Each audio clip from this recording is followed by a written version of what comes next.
Am I live? Hello? Did I disappear? Hi. I hope you can hear me okay. Let me make sure that everything is working the way that it's supposed to be working.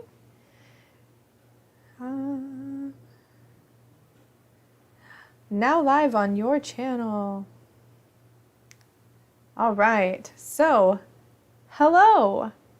I am finally live streaming again after what feels like forever. Life got pretty out of control there for a while, and I just had to roll with the punches and go with the flow. Hi, Lancel.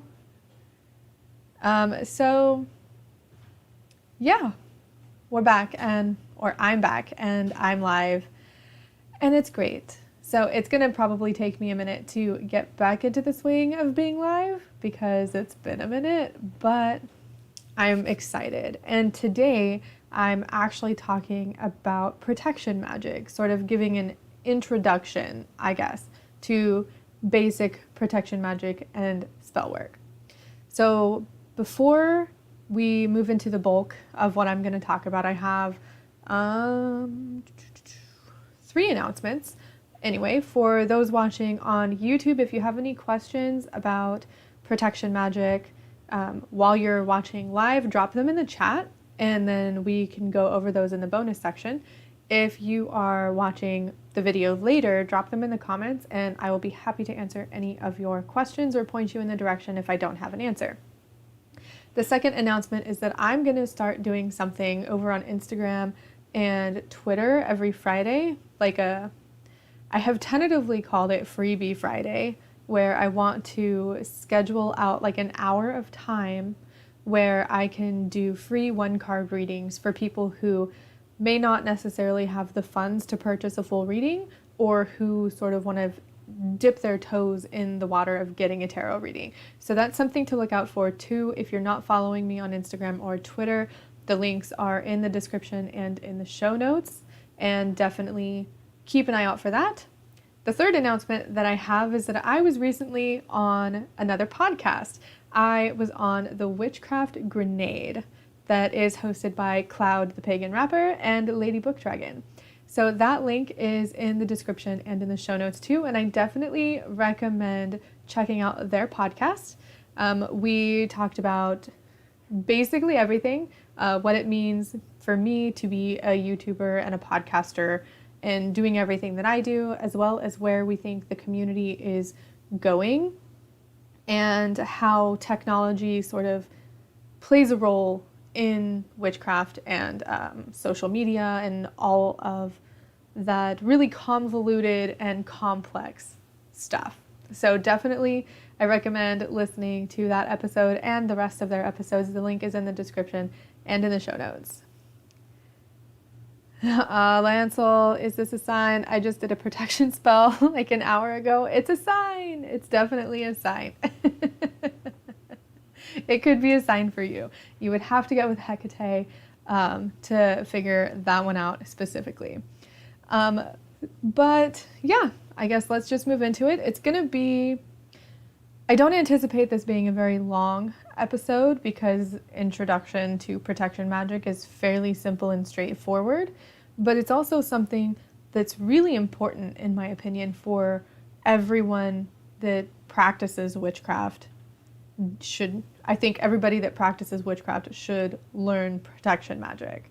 And protection magic can be many different things depending on the practitioner. So the very essence of protection magic is just magic that is meant to protect someone, like yourself, your loved ones, or objects, places even, like protecting your home or your car. That's basically protection magic, keeping those things from harm. And it's really funny, if you Google protection magic or protection magic spells or protection witchcraft or anything like that, they are everywhere. Protection spells are everywhere. And I think that's a good thing because protection magic is a fundamental skill that I believe all witches should learn how to do, because it can lead into so many different things. Okay, but first I want to talk about the different types of protection magic, because just saying protection magic, like, that's kind of vague. What exactly am I talking about? So the first thing that comes to my mind when I think about protection magic is shielding. This is going to be energy shields, basically energetic shields that protect you from outside influence. Now, if you have a hard time visualizing things like that, the easiest example from pop culture that I can give you on an energetic shield, don't hate me, is from Twilight. Okay? If you haven't seen Twilight or you have no plans of watching it or anything, then this will be fine for you. But I'm going to give part of this away. So if you haven't seen it or you haven't read it and you don't want it to be spoiled, then either pause the video later or just plug your ears. But in Twilight, Bella Swan can protect herself, basically. This is why Edward can't read her thoughts.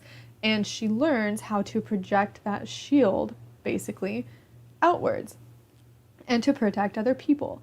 For me, this is a good representation of a very basic energetic shield, protecting herself from outside influences. Now, don't kill me because it's a Twilight reference. Yes, I've watched the movies. Yes, I've read the books. But it's a good example. And when you're learning protection magic, an energetic shield it's a simple method to start with, because you can do it wherever you are. It's very easy. I mean, you just need to sit there, breathe in and out, and feel your energy and sort of project that energy around you in a bubble or a box or whatever shape you want your shield to be. Over time, this can be done very quickly, and it can become second nature. But it's something that I recommend practicing every day so that you can get better at it. You can do it faster, and then you can even add in different reinforced elements to go with that energy to protect against some things but let other things in. You know, it can become very complex.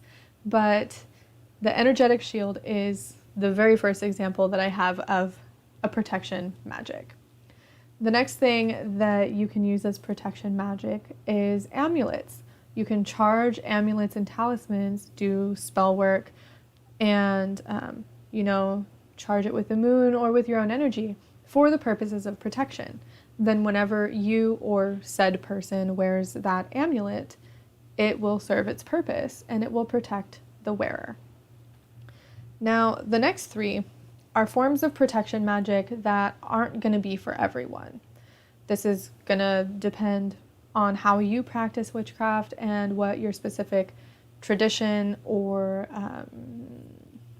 ethics, I guess you could say, what those say you can and can't do, right? And please remember that I am not Wiccan and I do not follow the Wiccan Rede or the threefold law.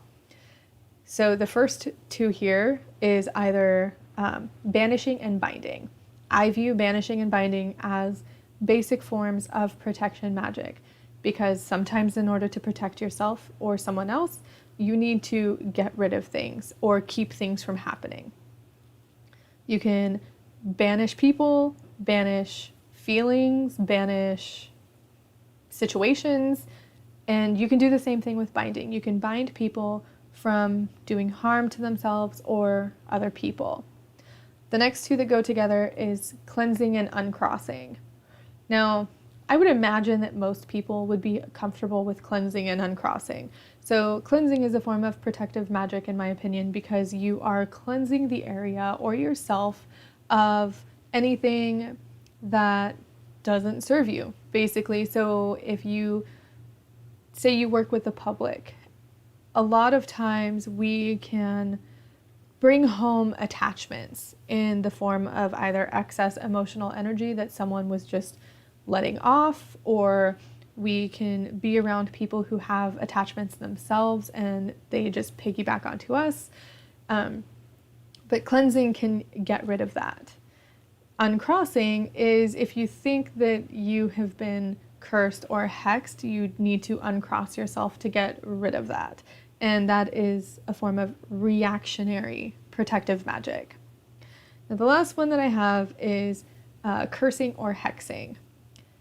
Again, not going to be for everyone, but that's okay. I still consider cursing and hexing forms of protective magic because eventually something has to give. And for me, it takes a lot for me to get to that point, but once I have exhausted all of my options and I am out of both mundane and other magical options, then I'm still going to continue trying to protect myself or my family in any way that I know how. And if I have to curse somebody to do that, I will. That's why, for me, it's still considered protective magic, but it's reactionary. Something that we do when we either have no other options or we do it in response to a situation or a person. So, I mean, protection magic, sorry, my papers are flying away. I think everyone should practice protection magic. It's super important to be able to protect yourself in general, like in your day-to-day life. And if you're going to protect yourself by wearing a seatbelt in the car, why would you not protect yourself in a magical way too? If you're going to work magic and work with energy, you should be able to protect yourself, in my opinion, because we can find ourselves in situations where that protection is necessary. So this is my opinion on this. I'm not sure if anyone else feels this way, but when we work within the magical world, when we begin to work with and manipulate energy, we can sort of attract the attention of different beings and spirits. And not all of them have good intentions. Some of them don't care. Some of them are just, yeah, whatever, let the humans do what they want.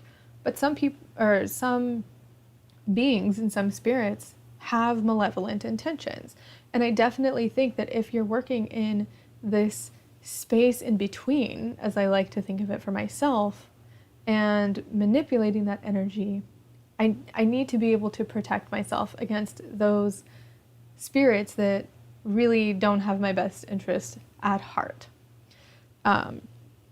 And, it's the same thing with the excess energy from other people. Right now, I don't think it's really that relevant, or maybe it is, because we're not going out in really large crowds, so we're not sort of bombarded with everyone else's energy. But the energy that is in the world right now is extremely chaotic. So I do find it helpful on a daily basis to practice that energetic shield and to keep it around me basically all the time. And then protection magic is also good for barriers to intruders. So this can be as simple as salt around the thresholds of your home, the doors, the window sills, even in your car. You can use like my travel protection charm that I did. There's actually a video here on YouTube of how I did this charm that I kept in each vehicle when we moved from Oregon to Florida. And it's a fundamental skill that I think everyone that practices witchcraft should know how to do. So I have a few simple methods of protection magic that I want to talk about really quick. The first one is the energy shield. And I don't know if I'm going to do it here live on YouTube. I'll probably make another video walking you through my own personal method for an energy shield. But creating an energy shield, the easiest way to do it is to sit in a quiet place, especially if you've never done it before. You want to be able to focus and concentrate on what it is that you're doing. So you sit in a quiet place, close your eyes, take deep, slow breaths, and begin to feel the energy that's within you. When I do my energetic shield, I don't pull energy from around me.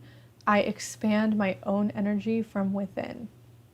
So every time I breathe in, I expand that shield and make it grow bigger and bigger. Then I breathe out and I relax. Then I breathe in, same thing, and just until it gets basically all the way around me and I can feel the bubble of warmth that is my shield. And then from there, you can manipulate it and you can add more layers and layer and layer and layer it depending on your circumstances. And eventually, when you practice this over and over and over again, it's going to be something that is just super quick and you can just do it at the drop of a dime whenever you need to. Let's see. Lancel says, a lot of people assume protection magic is just a beginner thing that only beginners practice. It's not. It's essential both as a foundational practice and it helps as we grow our practice. Yes, you beat me to it. I was actually going to touch on that too in a little bit. It for sure is, it is a foundation, but it does help in everything else that you do. Because once you have that foundational skill, you can start to see how it applies to every other aspect of your magic and of your life. It's really simple when you think about it, but it's not something that only beginners practice. And I don't think it's something that only beginners should practice in general. I think everybody should do it. The second method that I have of protection is for your home. And this is very simple. It's sort of like creating a ward. But if you've been a witch for a while, you know that salt has a very specific energy to it. Salt is very protective and it's very cleansing.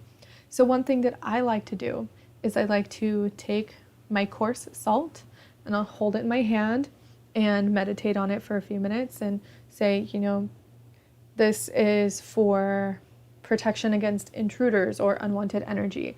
And then I will actually sprinkle the salt across my threshold of my door, as well as each one of my window sills, basically any opening into the home. This also plays into wards. Now I've done a video on a waterfall ward that I use. I haven't used it here in this apartment since we've moved, but it's a very basic way of protecting your home. But there are many different ways to ward your home, and there are many different ways to be effective, and there are also things you can and can't ward against. So warding your home is basically, the way I view it is placing an energetic shield around your house.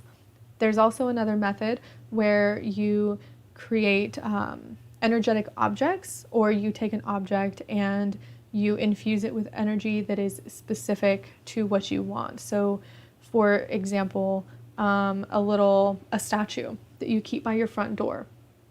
You charge that object with the purpose and intention of keeping anything out of your home that you don't want there.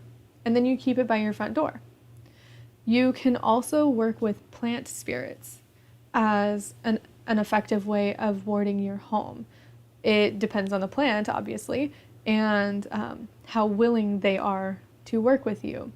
But if you develop good relationships with the land spirits and the plant spirits around you, then you can have great allies to protect your home and the people in it from unwanted energy or unwanted intruders. Let's see. The next one that I have written down here in my notes is charms. Now, I made a charm. I made several charms, actually. They were all the same, but I made charms when we moved from Oregon to Florida. And they were very simple, with essential oils and different herbs, and then charged with a sigil whose specific purpose was to protect us on our travels from one side of the country to the other.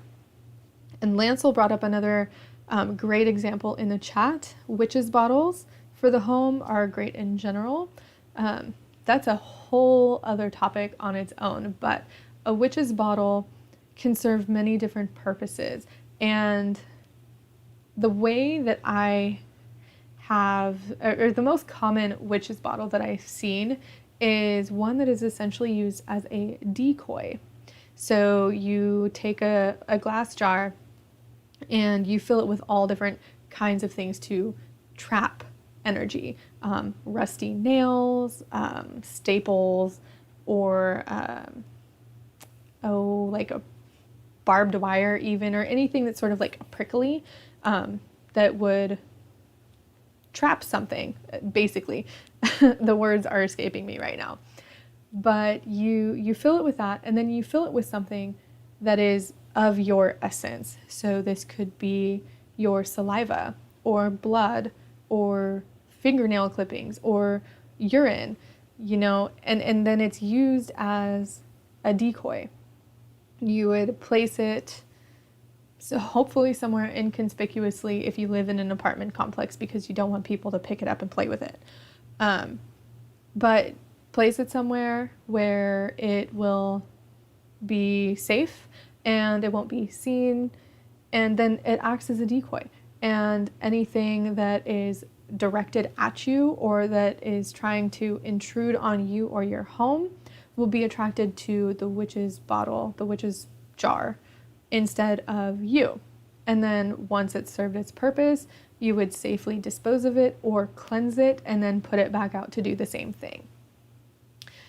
Those are not for everyone because of the ingredients that you have to put in them, but there are a lot of other ways that you can make spell bottles. They don't have to be like that in particular.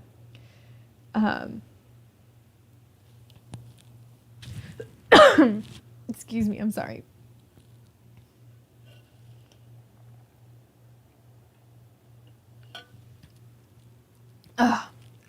Okay. And yes, Lancel also said that statues of gargoyles were used historically to protect, but anything can work.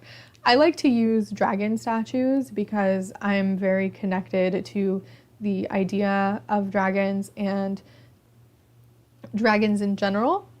But yeah, anything can work. You can even make something of your own and charge it with a purpose. And as long as it's charged with that intention, it will do what you want it to do. So, like I said, this, protection magic isn't just for beginners. Protection magic isn't just something that you do one time and call it good. Protection magic is something that I think should be practiced over and over and over again. You can never have too much protection magic. And I know I gave a couple of examples here, but it's not limited to what I spoke about today at all. There is no limit to what you can use in protection magic. You want to hang a blanket on your wall to cover your blinds and charge it with an intention to keep unwanted eyes out, go for it. That's a great idea. You can even use sigils. I talk about sigils all the time. Sigils are great, but sigils can be charged and used in protection magic. You can use floor washes for protection magic, or create a window wash for protection magic for your home. You can, if you wear makeup, you can draw sigils on your face with your makeup and then blend them out and use that as protection magic. There's no limit to what you can do.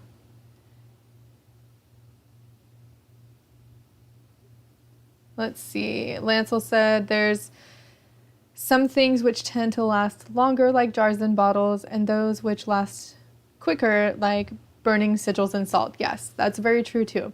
Some things last for a very long time. Some things need to be charged more often. And this is also going to depend on where you are. So if you live in the middle of nowhere and you don't have any neighbors, or you don't have neighbors for miles, and you don't get a lot of foot traffic, you might not need to recharge your wards or use your protection magic on your home as often as if you lived, like I do, in the middle of a city in a 3-story tall apartment building complex area. You know, that where you live is going to play a big role in how often you have to recharge your protection magic sigils or statues. And you also need to think about the land too. If you live somewhere where there is a lot of spiritual activity or a lot of, like if you live by a cemetery, which is really funny because there's a cemetery down the street from my house, you're naturally going to have more activity in your home that you might need to protect yourself against. And if you are a person that doesn't go anywhere, you might need to do less protection magic on yourself than if you are a person who goes to very busy places, or who works with the public, or who even works in a very emotionally draining field like healthcare, or if you work in prisons or in cemeteries. You know, it's very situational and subjective to the practitioner, and that's something that you should keep in mind too. But I always will recommend protection magic to anyone, and especially for anyone that is beginning. I think protection magic is one of those foundations, besides energy work, that should be practiced every day, and not necessarily mastered, because I think there's always something that we could do better, but definitely have that good sense of foundational skill so that you can use it when you need to. You don't really have to think about it, and you can adapt it to situations without having to Google different protection magic spells. Let's see, Lancel, you're giving me amazing ideas here in the chat right now. You're helping me out a lot, so thank you. See, eggshells can substitute salt when sprinkling on the floor in nature, and door washes can be used for the threshold, not only cleansing but protection and with intention. Absolutely, absolutely. I like using eggshells. I actually have a bunch of powdered eggshells still sitting in a drawer in my altar that I still need to use. But eggshells are definitely protective, and if you don't have salt, you can use eggshells. Or if you don't want to use salt in your home, you can use eggshells. And like Lancel said, if you are out somewhere in nature, don't use salt. Salt is not good to just sprinkle like in the grass. So if you're gonna cast a circle outside in your backyard, you shouldn't use salt as the basis for your circle, because it can kill the plant life. But eggshells will do no harm to the grass or wherever you are. Oh, and that's something else that I didn't talk about too, is casting circles. So not everyone will cast a circle when they do magic. Myself, I haven't cast a circle in like, I don't know, 10 years. That sounds really awful. But my particular path of witchcraft doesn't require me to cast a circle, and I don't always feel that it's necessary. Casting a circle is, for anyone that doesn't know, it's a ritualistic way of basically creating sacred space for you to do your magic or do your rituals. And casting circles are protective in nature because it creates an energetic barrier around you and your space that is in between. It's sort of a liminal space. It's not in the, oh my goodness, there are words that I'm looking for. It's an in-between. It's here and in the other world, if that makes sense. But it is protective in nature.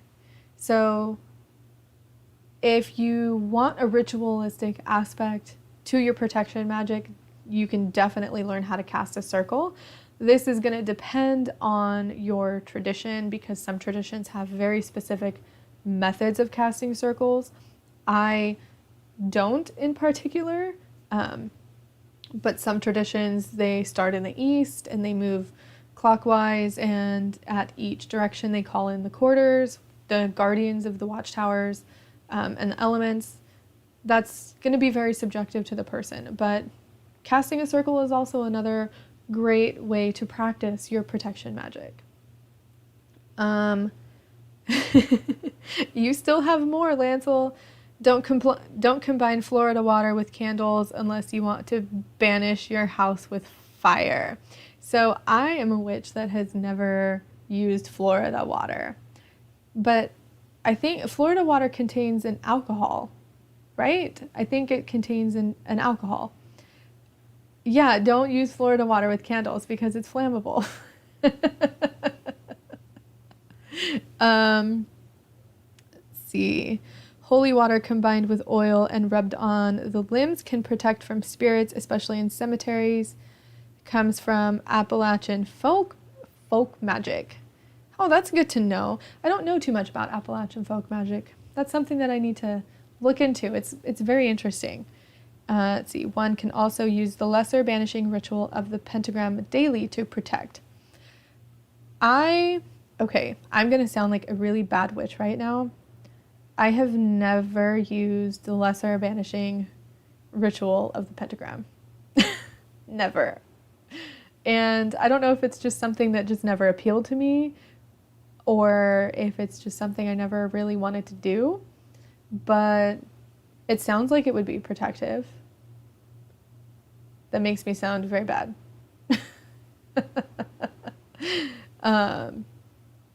Yeah.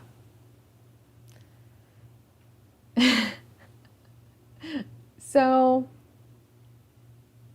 I feel like this was very, very scatterbrained, very, I don't know, not very organized. I have ideas for more videos on protection magic and more examples. I feel like it's kind of hard to give examples like this on YouTube, and even more so on the podcast. But I hope that this little discussion has helped anyone really understand the basics of protection magic and why it's important, and also given you some ideas for practicing your protection magic. I'll get back into the swing of lives eventually.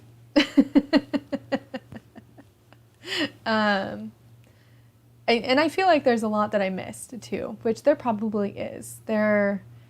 It's been a day. It's just been a heck of a day. I'll just leave it at that. So before I go, or before we go into the bonus section, I do need to give my shout out to my patrons. So thank you to my patrons over on Patreon.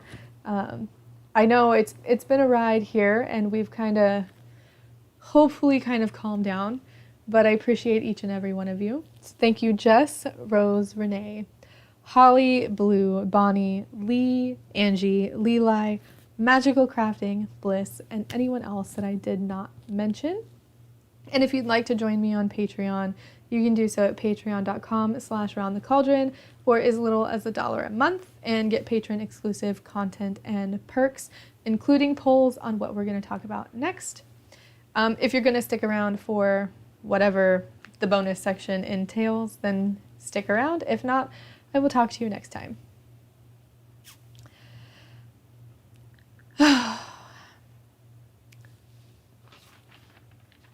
Well, I think that could have gone a little bit better.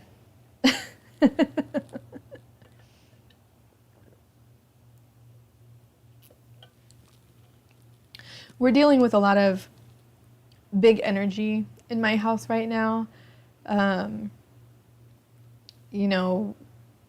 We aren't sending my daughter to public school because here in Florida the schools are open and it's just not safe for her, especially with COVID. Actually, that's the reason, is COVID. I'm not sending her to school because of COVID.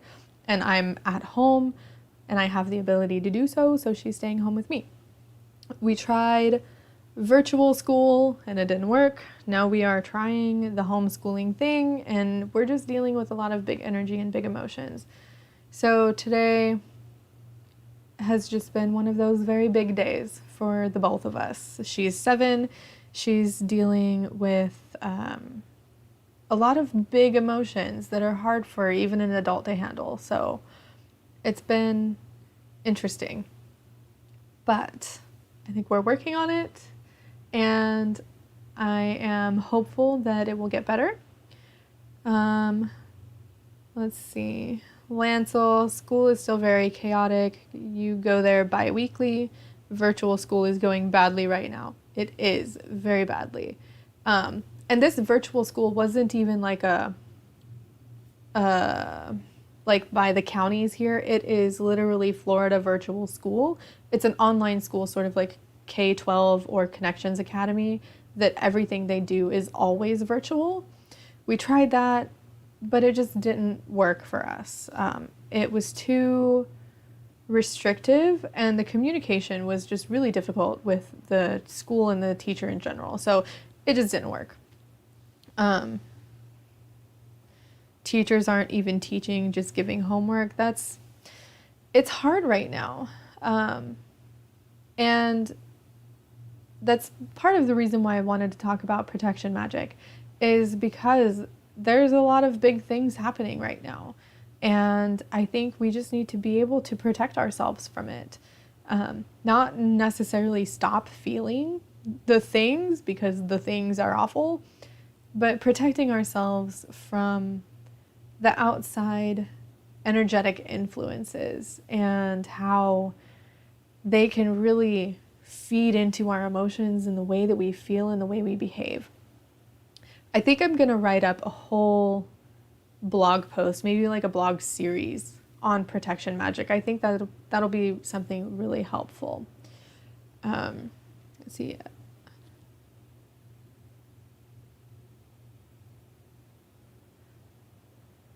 A parent complained you've gotten sworn at and the principal hung up. Yeah, it's just, I think just everybody right now is just feeling really awful. I don't have another word for it. It's just awful. And I mean, I'm not even hopeful that it's going to get better anytime soon. I think it's just going to keep getting worse. Eventually it'll get better. It has to. I have to keep telling myself it's going to get better. But I can't give myself a timeline of that. So, we all need to light a white candle right now? Yes, we do, Lancel. Yes, we do. I actually just bought a really, really large pillar candle from IKEA that I'm actually planning on using it for the blue moon, but it's really tempting just to light it and send out some of that positive protection energy into the world, or at least what little I can penetrate into this chaoticness that is happening right now. So I think I'm going to go ahead and end it here. And it was great.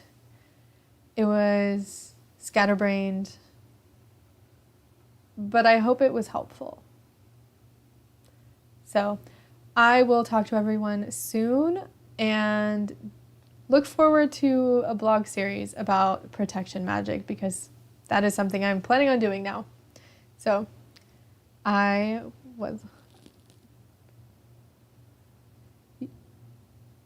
you're doing a ritual dedicated to the ferryman on that day. Well, I wish you the best of luck in your ritual. I do. And I will talk to everyone else next time.